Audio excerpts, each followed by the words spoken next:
In the stillness of a moonlit night, a lone figure stirred beneath the soft, dark earth of Lagos's oldest cemetery. The soil shifted gently at first, then more insistently, as if pushed by an unseen force from below. This was Adana, awakening from a decade-long slumber that had held her captive in a liminal space between worlds.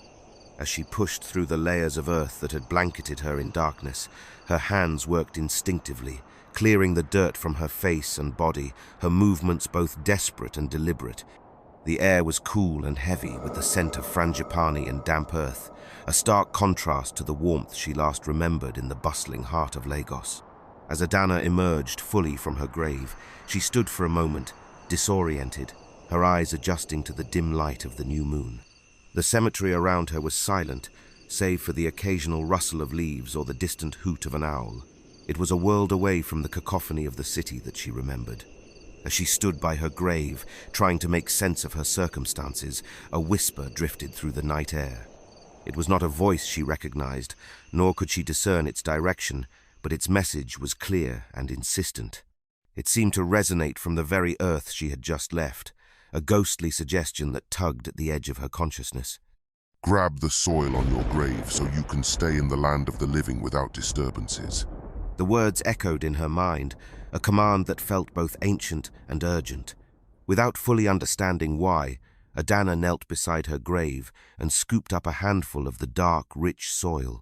The dirt was cool and slightly moist, clinging to her fingers as she considered the strange directive. An instinct, primal and deep, urged her to comply. She filled her pockets with the soil, the weight of it both a burden and a reassurance. This act, seemingly small but immeasurably significant, was her tether to the world of the living. The soil from her grave was now a part of her, a mystical anchor that promised her a place among those who walked in the light of day. As she dusted off the remnants of her burial site from her clothing, Adana felt a surge of vitality pulse through her.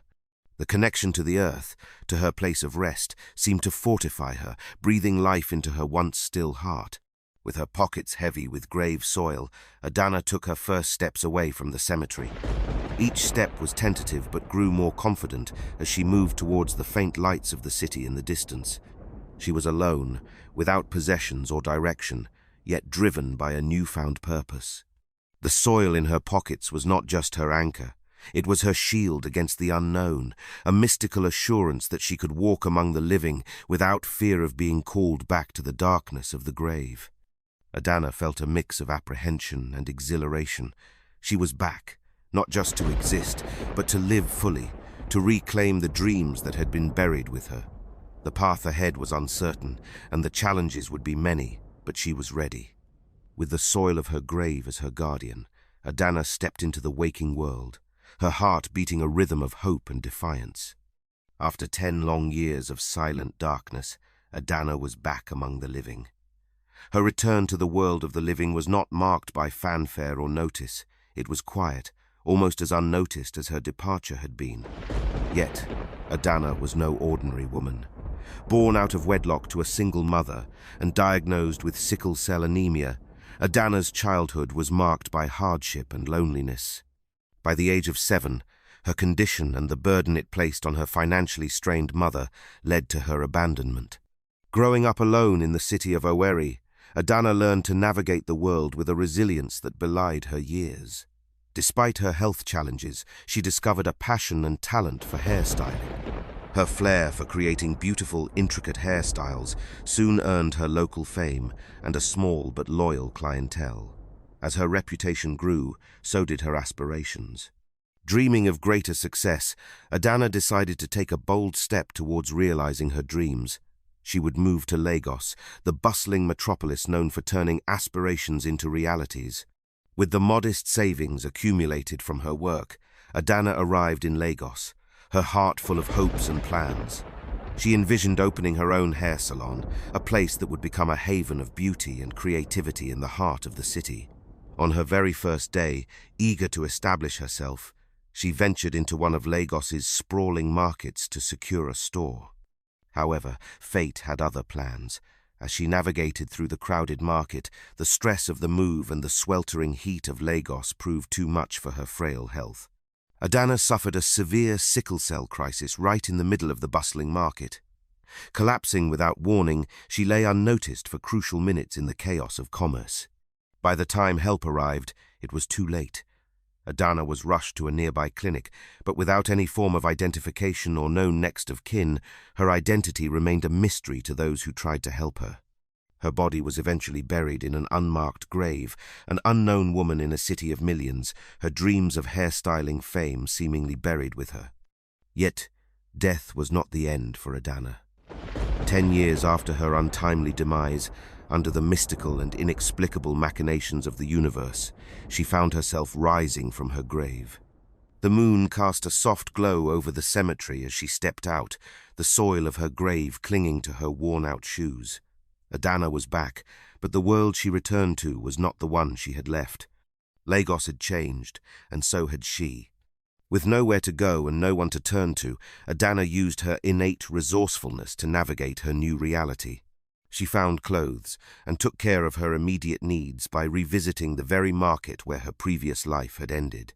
This time, however, she was invisible to those who bustled around her, just another face in the crowd. Determined not to let her second chance slip through her fingers, Adana decided to reclaim her dream.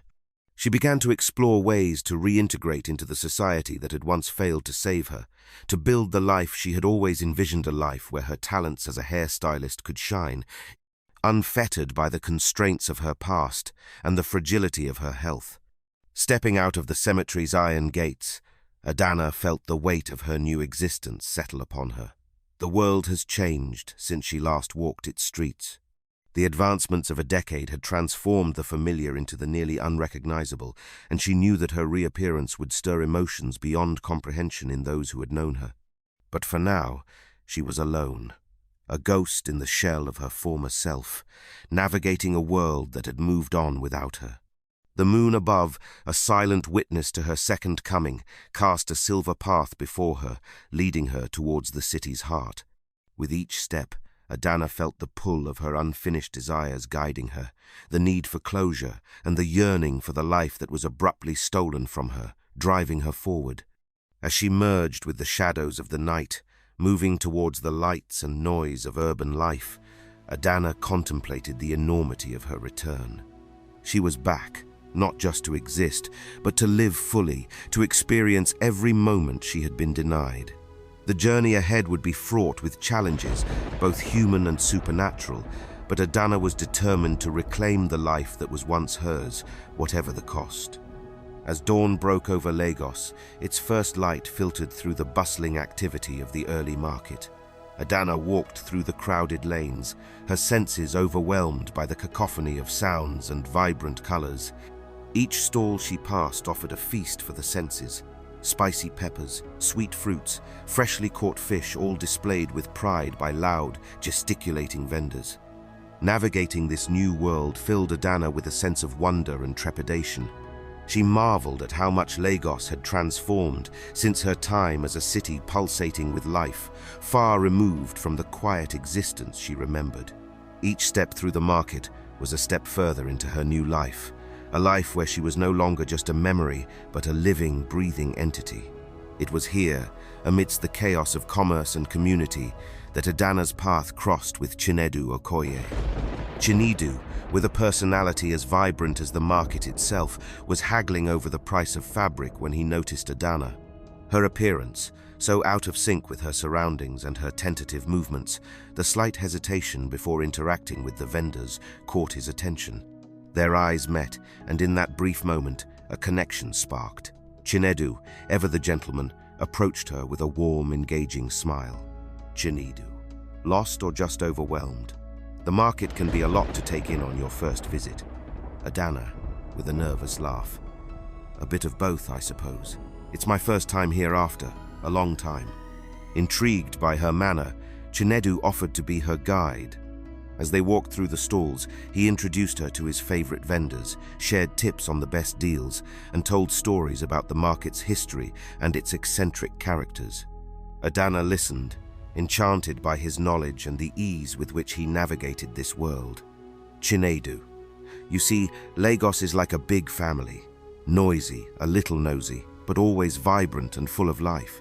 You'll get used to it. Adana, smiling. I hope I will.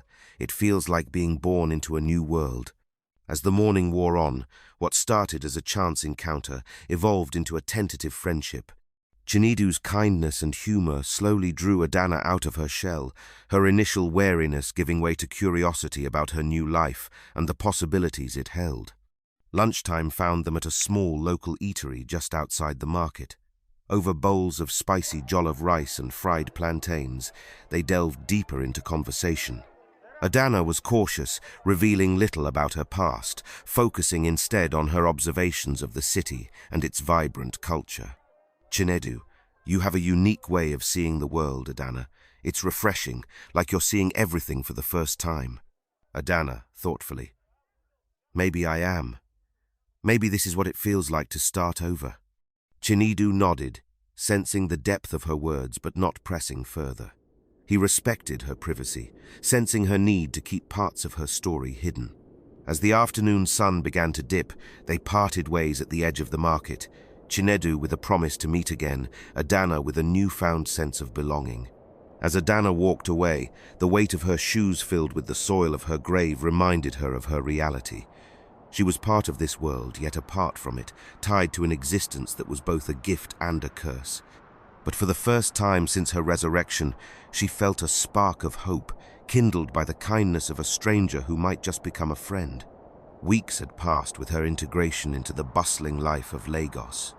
With determination and a newfound zest for life, she had ventured into the heart of Ojud Marketi, very place where her life had once abruptly ended.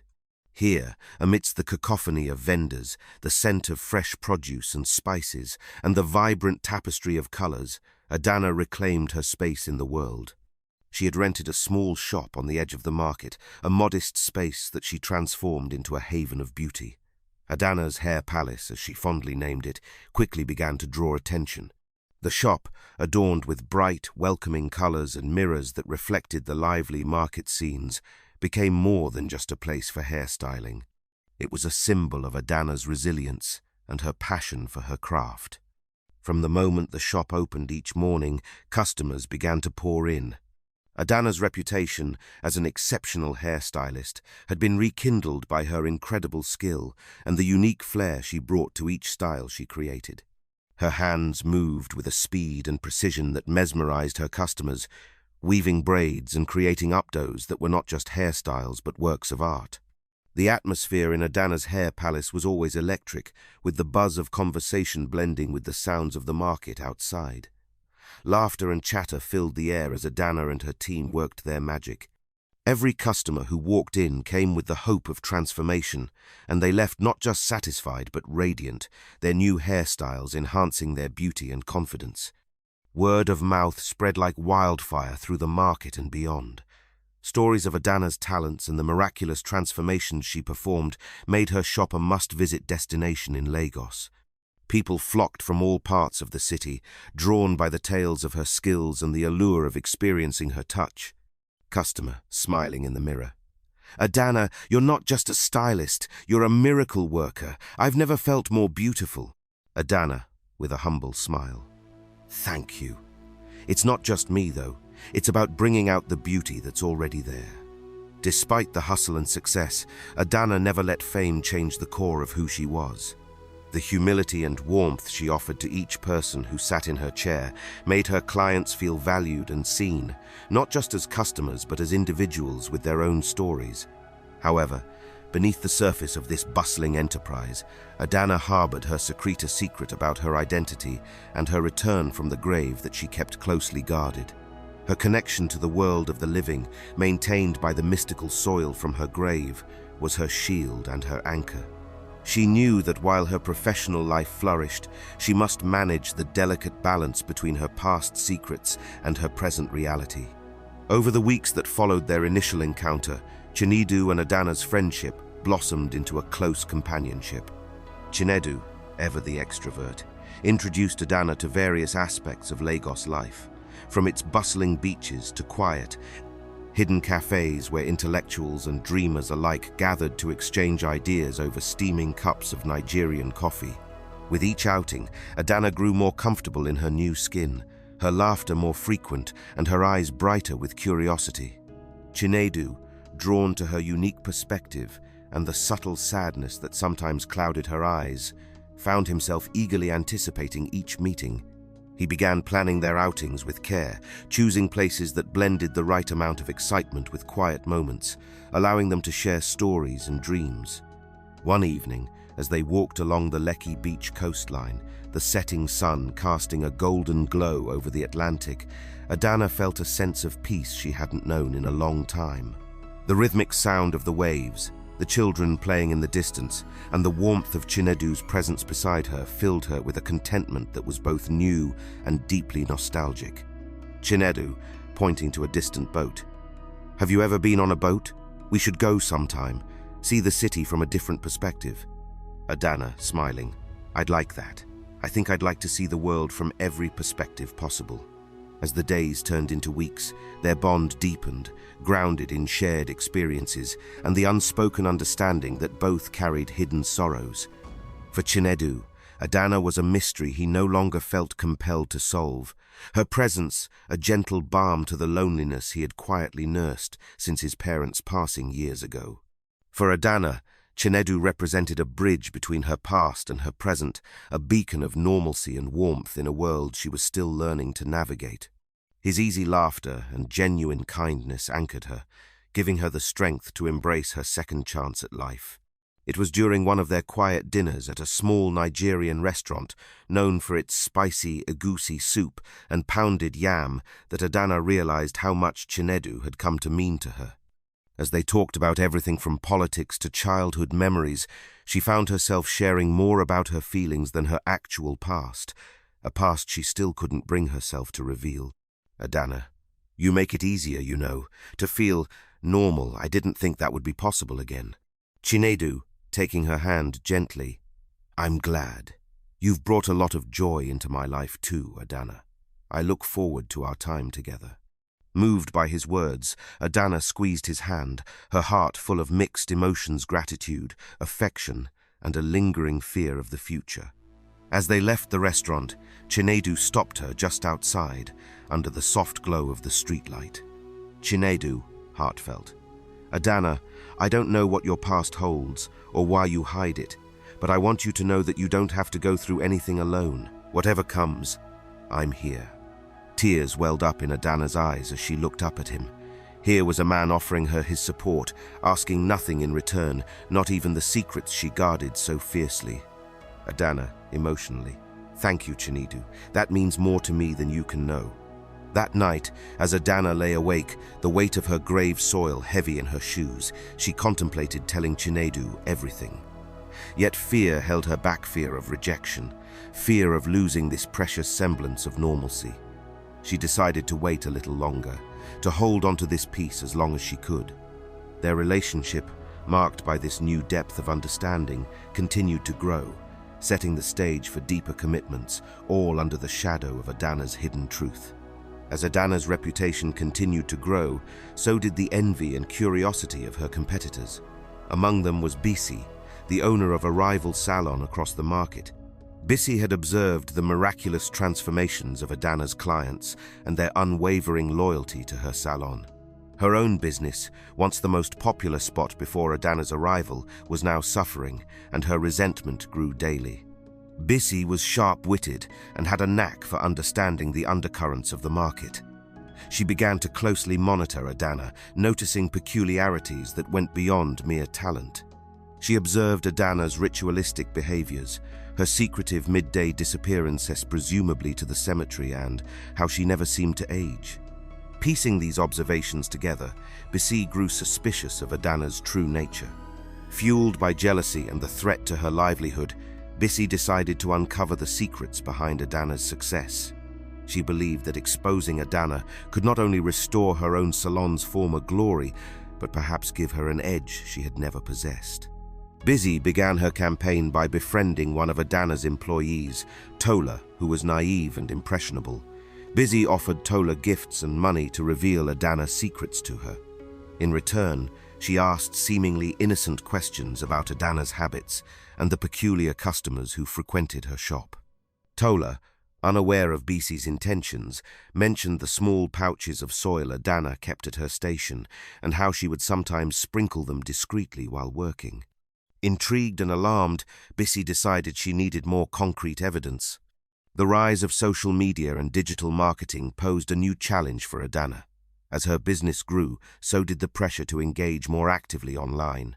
Her staff, particularly the younger ones enthusiastic about leveraging social media for business promotion, found her aversion to photos increasingly problematic.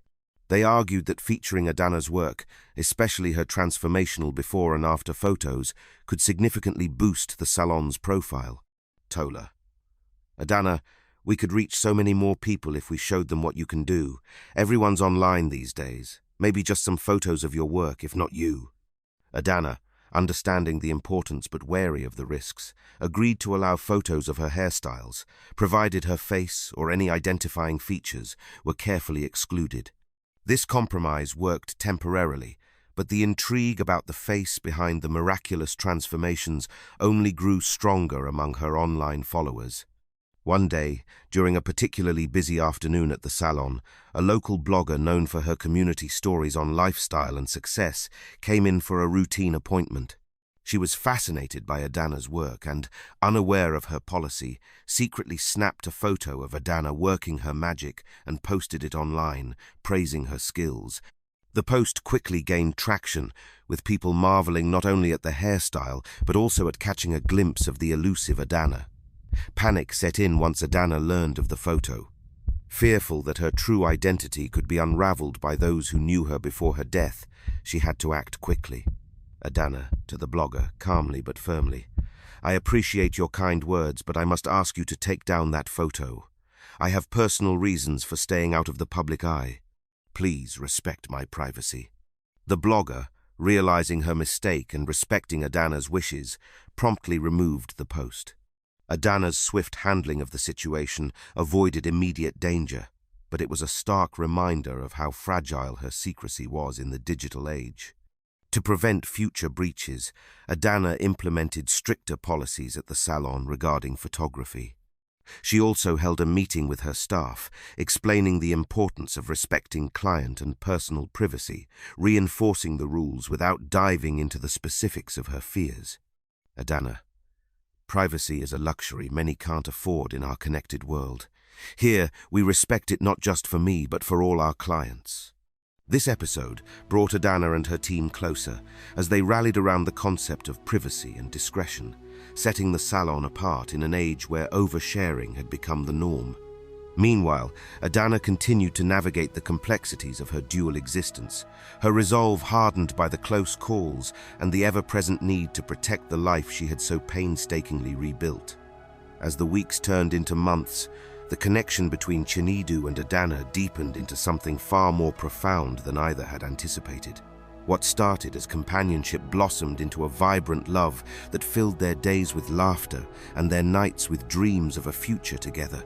Adana, despite the secrets she harbored, found herself increasingly anchored in the present, her fears momentarily silenced by the joy of love. Chinedu, sensing the change in their relationship, decided it was time to solidify their bond. He planned a surprise for Adana, a boat ride on the Lagos Lagoon at sunset. The day was perfect, with a gentle breeze and the sun casting golden hues across the water, turning the skyline of Lagos into a silhouette of shimmering lights. Chinedu, as they boarded the small boat: I thought we'd see the city from a different perspective today, just you and me. Adana, touched by his thoughtfulness, felt a surge of happiness and a pang of fear, knowing the depth of the secrets she still kept from him. As the boat drifted away from the shore, she watched the city fade into the background, feeling a part of her that was tied to the shadows loosen slightly. The quiet of the lagoon, broken only by the gentle lapping of water against the boat, set the stage for intimate conversations. Chinedu took her hand, his eyes filled with a mix of hope and seriousness. Chinedu, I've been thinking a lot about us, about how much you've come to mean to me. Adana, I don't know what your past holds, but I know what I want our future to be. He reached into his pocket and pulled out a small velvet box. Opening it to reveal a simple yet elegant ring, he continued, "Chinedu, will you marry me, Adana? Will you let me be a part of your life every day, no matter what comes?" The proposal caught Adana off guard. Tears welled up in her eyes, not just from the joy of the moment, but also from the weight of the decision. Accepting Chinedu's proposal meant weaving him further into a tapestry of lies she feared would one day unravel. Yet, looking into his eyes, filled with genuine love and hope, she found herself nodding, overwhelmed by her own desire to belong, to be loved despite her spectral nature. "Adana, yes, Chinedu, yes, I will marry you." The ring felt heavy on her finger, not with the weight of the metal, but with the weight of the promise she made. As they embraced, the setting sun cast long shadows on the water, and for a moment, Adana felt as though she could truly leave her past behind. It had been 1 year and 6 months since Adana had returned from the grave, and in that time she had built a life that felt more real than the one she had lost. Now, she was preparing for what should have been the happiest day of her new existence, her wedding to Chinedu. But instead of feeling joy, she felt dread. Chinedu, ever the extrovert, had thrown himself into wedding planning with excitement. He envisioned a grand celebration, a lavish ceremony in a beautiful hall, a reception filled with laughter, music, and dancing, a wedding documented in hundreds of photos and videos for friends and family to cherish forever. For Adana, this was a nightmare. She had managed to stay hidden for over 1 year, carefully avoiding any form of public attention. She never allowed herself to be photographed, kept a low profile outside of her shop, and made sure no one could connect her to the past she had escaped. A wedding, especially one as extravagant as Chinedu wanted, meant exposure. It meant cameras, social media posts, guests from different parts of Lagos, maybe even from Owerri. If someone from her past saw her, it could undo everything she had worked so hard to build. Adana tried to gently suggest a smaller, more intimate wedding, but Chinedu brushed it off. Chinedu, grinning, "Adana, this is our big day. I want the world to know how much I love you. You deserve the best, something unforgettable." His words, meant to reassure, only made her stomach twist with anxiety. Adana, forcing a smile, "I appreciate that, love, but do we really need something so big? I just want to be married to you. That's all that matters." Chinedu, laughing, "Of course. But this is also for our family and friends. Lagos weddings are big deals. People will expect it." The more they discussed it, the more the pressure mounted. Chinedu's family was thrilled about the wedding, and his mother had already started inviting extended relatives from out of town. His friends teased him about the bachelor party, and his sisters were excited about picking out their outfits for the grand occasion. Meanwhile, Adana was barely sleeping. Every night, her mind played out worst-case scenarios: a wedding guest recognizing her face from Owerri, a photographer capturing an image that would somehow find its way into the hands of someone who knew she was supposed to be dead. She had seen it happen before: old friends stumbling upon people from their past online, long-lost relatives reconnecting through a single tagged photo. If she was discovered, what would happen? Would the spirits that brought her back drag her to the afterlife? Would her body suddenly stop functioning? Would Chinedu look at her differently, knowing the woman he was about to marry had once been buried beneath the earth? One evening, overwhelmed by panic, Adana found herself pacing in her bedroom, clenching and unclenching her fists. Adana, muttering, "I can't do this, I can't do this." The weight of her secret, the weight of the love she had found, the weight of what she stood to lose it all crushed down on her. Adana knew she had to act. She couldn't let this wedding become a public spectacle. She couldn't risk being exposed. That night, she decided to talk to Chinedu again this time, with an urgency he couldn't ignore. Adana, grabbing his hand, "Chinedu, listen to me, please. I need this wedding to be small, just us, close family, nothing more." Chinedu, frowning, "Adana, we've talked about this." Adana, desperate, "No, we haven't. Not really. This isn't about being shy. This is about me, about my safety. I don't want cameras. I don't want a crowd. I just want you." Chinedu looked into her eyes, sensing the raw fear behind her words. He had never questioned her past before, had never pushed her to reveal what she wasn't ready to share. But now he felt the weight of something deeper. Chinedu, gently. Adana, are you in trouble? Adana hesitated. She couldn't tell him the truth, not yet. Not when the wedding was so close, not when she was barely holding everything together. Adana, whispering, please, trust me, just make it small. No photographers, no social media, please. Chinedu exhaled, rubbing his temple. He had wanted to celebrate their love with the world, but seeing her so distressed made him reconsider. Chinedu, nodding slowly. Okay, if it means that much to you, we'll keep it small. Just close family and friends. No big cameras, no social media. Relief flooded through Adana, but deep down, she knew this wasn't the end of her troubles. Even with a small wedding, people talked. And in a place as connected as Lagos, secrets had a way of slipping through cracks. Unbeknownst to Adana, Bisith rival salon owner who had been watching her closely heard about the upcoming wedding. The rumors of a mysterious woman who had arrived in Ojud Market out of nowhere had never fully died down, and Bisi had never quite let go of her suspicions. If Adana was so desperate to keep things quiet, then there was something worth uncovering. And Bisi intended to find out exactly what that was. Bisi had always trusted her instincts, and her instincts told her that Adana was hiding something big. For months, she had been observing Adana, her unusual habits, her refusal to take pictures, her eerie ability to attract customers like a magnet. Something about the woman didn't add up. And now, hearing that Adana was planning a small wedding despite her immense success, only deepened her suspicions. Bisi, smirking to herself. Why would a woman like her, with all the attention she's getting, want a quiet wedding unless she has something to hide? Determined to uncover the truth, Bisi started asking around discreetly. She knew how the market worked. Whispers travelled faster than the wind. She started with the vendors who often sold to Adana's employees, subtly planting questions about Adana's past. At first, there was nothing concrete, but then a fruit seller mentioned something peculiar, frowning. That Adana, she's different.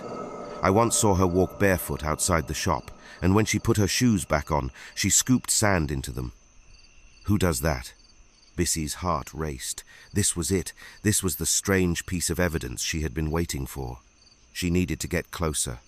So, she did what she had never done before. She booked an appointment at Adana's hair palace. The day of Bisi's appointment, the salon was buzzing with its usual energy. Customers chatted happily. The scent of hair oils and styling creams filled the air, and Adana worked with quiet confidence, weaving intricate braids with her signature precision. When Bisi walked in, Adana's eyes flickered with momentary surprise. She had never seen the woman step foot into her shop before. Their businesses had always been silent rivals, a mutual understanding that they catered to different customers. So why was Bisi here now? Adana, smiling politely. Busy. I wasn't expecting you today. Bisi, sitting down, feigning nonchalance. Well, even a stylist deserves to be pampered once in a while. I figured I'd see if the rumors were true, if your hands really do work magic. Adana studied Bisi for a moment. Something felt off, but she couldn't refuse a customer, even one with ulterior motives. As she worked on Bisi's hair, her hands moving through the strands with practiced ease, Bisi took the opportunity to test her theory. Bisi, casually. Funny thing, I was talking to some vendors the other day. They say you never take pictures, even with happy clients. Afraid of the spotlight? Adana's fingers momentarily tensed before she forced herself to stay calm. Adana, lightly. Not everyone enjoys cameras, Bisi. Some of us prefer to let our work speak for itself. Bisi hummed in response, but she wasn't done. Bisi, pressing further. And then there's that habit of your sputting sand in your shoes. People find that odd, you know. What's that about? Adana's heart pounded. She kept her face neutral, but inside panic spread like wildfire. She had always been careful, always made sure no one saw her rituals. How had Bisi found out? Adana, keeping her voice even. People talk too much, Bisi. Bisi smirked. That was all the confirmation she needed. When Adana finished the hair appointment, Bisi stood up, looking at herself in the mirror, admiring the results. Busy, smirking. "You are good. Almost supernatural." Adana's stomach twisted. Bisi, leaning in, whispering, "I'll find out what you're hiding, Adana. And when I do, let's hope it's something you can explain to the world." She walked out, leaving Adana shaken. With the wedding now only a few weeks away, Adana couldn't shake the dread that clung to her like a shadow. She knew Bisi was onto her. And she knew that the wedding, no matter how private, was another chance for everything to come crashing down. Chinedu, sensing her unease, tried to reassure her. Chinedu, holding her hands. "Babe, it's just a wedding. I promise. No cameras, no drama. Just you and me, okay?" Adana nodded, forcing a smile, but deep down, she knew things were spiraling out of her control. She had come back from the dead to reclaim her life. But now, she was starting to wonder if she had ever really escaped. As the wedding day drew closer, Adana began to feel an unsettling shift in the air around her. It started with small, things-cold spots in her shop, flickering lights, and a strange echo in her voice when she spoke alone in a room. At first, she dismissed it as paranoia, but soon the signs became undeniable. One night, as she lay beside Chinedu, a chilling sensation crawled up her spine. She turned over, expecting to find the warmth of his body beside her. Instead, she found herself staring into the darkness, her breath hitching as she saw a shadow at the corner of the room, an indistinct, wavering figure that was neither fully formed nor entirely absent. Her heart pounded as she sat up, clutching the bedsheet. Adana, whispering, "No, not now, not yet." The figure did not move. It did not speak. But deep within her soul, she understood the message. Her time was running out. The next morning, Adana tried to go about her business as usual, but the unease followed her. As she walked through the market, the usual noise of Lagos seemed muted. A strange ringing filled her ears, distorting the voices of passers-by. And then she heard them. Whispers, soft at first, then rising, layered voices speaking in a language she couldn't fully comprehend. They came from the shadows between stalls, from dark alleyways, from nowhere and everywhere. "Return, return." She stopped in her tracks, her hands trembling. She turned sharply, scanning the bustling crowd, but no one else seemed to hear what she did. No one was reacting. Adana, muttering, "This isn't real. I'm imagining things." But she wasn't. The spirits that had granted her this second chance at life were calling her back. That evening, after closing her shop, she went to her small bathroom to wash up. As she turned on the tap, the water ran black for a split second before turning clear. She gasped, stepping back. Looking into the mirror, she saw something horrifying. A reflection flickered. For a moment, her face was not the vibrant, living woman she had become, but a pale, sunken version of herself. Her eyes dark and hollow, her skin ashen like a corpse. She stumbled back, gripping the sink for support. Adana, panting. "No, I can't go back. I won't." Desperate for answers, Adana knew she had to consult someone who understood the supernatural. She couldn't tell Chinedu not yet. He would only worry, and she wasn't ready for that conversation. So she sought out the one person in Lagos who dealt with matters of the unseen Mama Ugo, the spiritual guide and traditional healer known for helping those troubled by forces beyond the physical realm.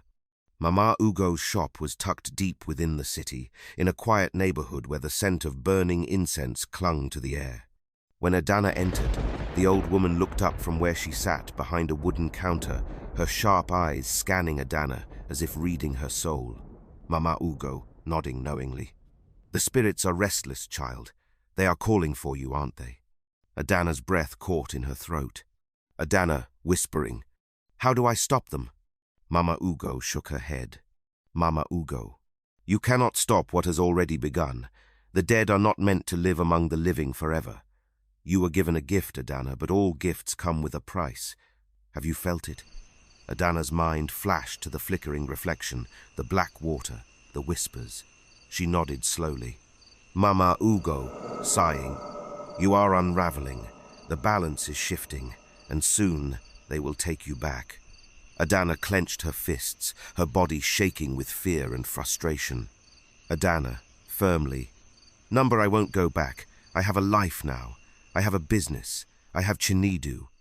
Mama Ugo's expression softened. "Mama Ugo, then you must make a choice. If you wish to remain in this world, you will need an anchor, something powerful to tie your soul here permanently. But be warned, the price for staying may not be one you are willing to pay." Adana swallowed hard. "Adana, what kind of price?" Mama Ugo leaned forward, her voice dropping to a whisper. "You must trade another life for your own." Adana's blood ran cold. Kill someone? That was the price? She stumbled out of the shop, the weight of Mama Ugo's words pressing down on her. She had fought so hard to reclaim her life. But now she had to decide. Would she sacrifice another soul to stay among the living? Or would she accept her fate and return to the grave? The wedding was only weeks away. Time was running out. The night Adana clawed her way out of the grave, she was not alone. As she gasped for breath, her body shivering from the cold embrace of the earth, a presence lingered in the darkness.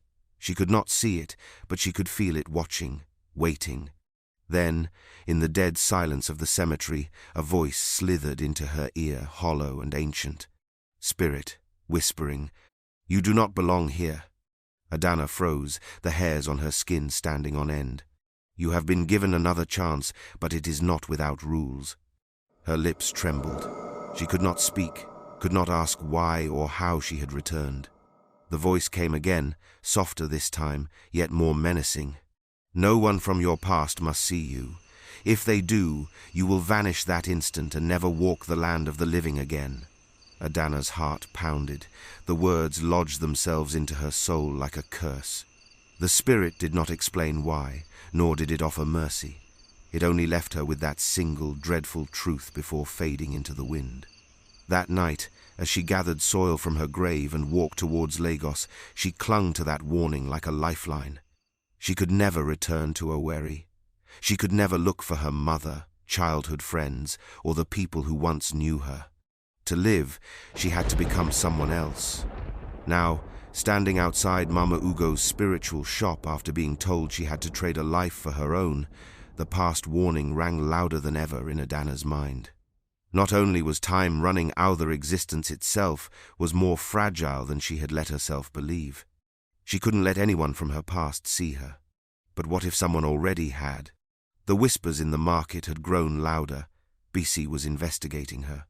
Rumors spread quickly in Lagos, and it was only a matter of time before a familiar face from Owerri came looking for the miracle hairstylists people wouldn't stop talking about. What if someone had already seen her picture? Her hands clenched into fists. She had to stop this before it was too late. That night, Adana returned to her shop long after closing, locking the doors behind her. She pulled out a small wooden box hidden beneath the counter, the same box where she kept her grave soil. She whispered a prayer not to God, but to the spirits that had given her this second chance. Adana, whispering, "Please, don't take this away from me." The soil remained silent, but the air grew colder. Somewhere in the distance, the spirits were watching and waiting. Later that night, the cold night air wrapped around Adana as she dug into her grave, the damp earth clinging to her fingers, her sobs swallowed by the stillness of the cemetery. She had done everything to survive, to remain unseen, to keep her past buried, but no matter how much she tried, the world kept trying to expose her. The wedding was only a few days away, and she had no answer for the storm she knew was coming. She needed more grave soil, more protection, more connection to the spirits that had given her a second chance. The deeper she dug, the more her emotions spiraled out of control. Adana, whispering through clenched teeth, "Why? Why did you bring me back if you were going to make it this hard?" She stabbed the shovel into the earth, her frustration bubbling over.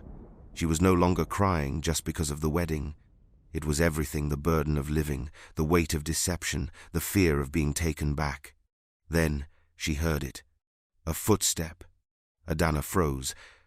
Another step. Then another. Someone was here. She wasn't alone. Quickly, she crouched low, gripping the handle of the shovel tightly. Her breath came out in shallow gasps. Through the moonlit fog, she saw a figure moving through the trees. The shape emerged into the clearing Bissy. Adana's body went cold. The realization hit her like a bolt of lightning. Bissy had been following her. Adana's pulse pounded in her ears as she watched from the shadows, every nerve in her body on high alert. Bissy, dressed in dark jeans and a leather jacket, moved with caution, her phone in her hand, the glow from the screen barely lighting her determined face. Bissy muttering to herself, "I knew you were hiding something, Adana. Let's see what's so special about this grave." Adana's chest tightened. If Bissy recorded this, if she showed anyone the open grave, it would be over. Everything would be over. She watched in horror as Bissy stepped closer, aimed her phone at the half-dug grave, and pressed record. Breaking news. Our very own hairdresser sneaks into a graveyard at night. What's she hiding? Let's find out. Adana's mind went blank. Number. Before she could think, before she could weigh the consequences, before she could stop herself, something took over. The next thing she knew, Bissy collapsed to the ground. Adana blinked. She was still standing in the shadows, gripping the shovel, but Bissy was on the ground. Her phone lay beside her, its screen cracked, the recording still running. The silence was deafening. Adana's breath hitched. She stepped forward slowly, her hands trembling as she reached down to check for a pulse. Bissy was alive. Her chest rose and fell in shallow breaths, but she was unconscious. Adana looked down at the shovel in her hand. It was clean. She hadn't hit Bissy. Then what had? A chill ran through her. She turned sharply, scanning the darkened woods. The wind whistled through the trees, but there was no sign of another presence. The spirits. Had they done this? Had they protected her? Adana looked back at Bissy's unconscious form. Her heart pounded against her ribcage. What now? She crouched beside the fallen woman, her mind racing. If Bissy woke up, if she remembered this, if she told anyone what she saw. The spirit's warning came back to her in a whisper. No one from your past must see you. If they do, you will vanish that instant. Bissy had seen her in a way no one else had. She had connected the dots. She was a threat. Adana's hands clenched into fists. The answer had never been clearer. The dirt was already loose. It took less effort than she thought. With every shovelful of soil she threw into the pit, the weight on her chest lightened. This is survival. That's what she told herself. By the time Bissy opened her eyes, she was 6 feet underground, buried alive. She screamed. Her muffled cries barely reached the surface. Adana stood at the edge of the grave, her face wet with sweat, her heart hammering inside her chest. Bissy thrashed beneath the earth, clawing at the walls of dirt, her breath ragged with fear. Adana watched. She watched until the screams grew weaker. She watched until they stopped. She watched until there was nothing left but silence. Then she picked up Bissy's cracked phone, wiped her fingerprints from it, and tossed it into the woods. Without another word, she turned away from the grave and disappeared into the night. She had always been careful, but now there was no turning back.